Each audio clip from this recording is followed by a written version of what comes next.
Janata news app మీ వార్త మీ స్వేచ్ఛ.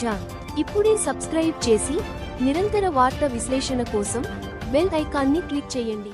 శుక్రవారం రోజున హోలీ సంబరాలు పొద్దున 7 గంటల నుండి సాయంత్రం 4 గంటల దాకా హోలీ ఆడడం జరుగుతుంది.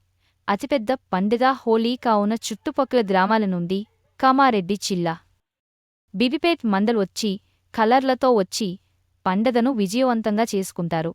తుజాల్పూర్, ఇస్సానగర్, ఉప్పరపల్లి ఏడవారం జనగా మల్కాపూర్ షేర్ బీబీపేట్ చిన్ననాటి మిత్రులతో కలిసి ఆనందంగా పెద్దగా హోలీని నిర్మించుకోవడం జరుగుతుంది. ఈ గ్రామంలో మాజీ ఎంపీటీసీ కొరివి మీరజ నర్సింలు కూడా ఎంతో ఆనందంగా ఉత్సాహంగా హోలీ పండగను అందరితో ఇలాంటి పార్టీ విషయాలు కాకుండా అందరం సమానమే అని ఆనందంగా హోలీ పండగను నిర్వహించుకోవడం జరుగుతుంది. ప్రతి సంవత్సరం ఇలాగే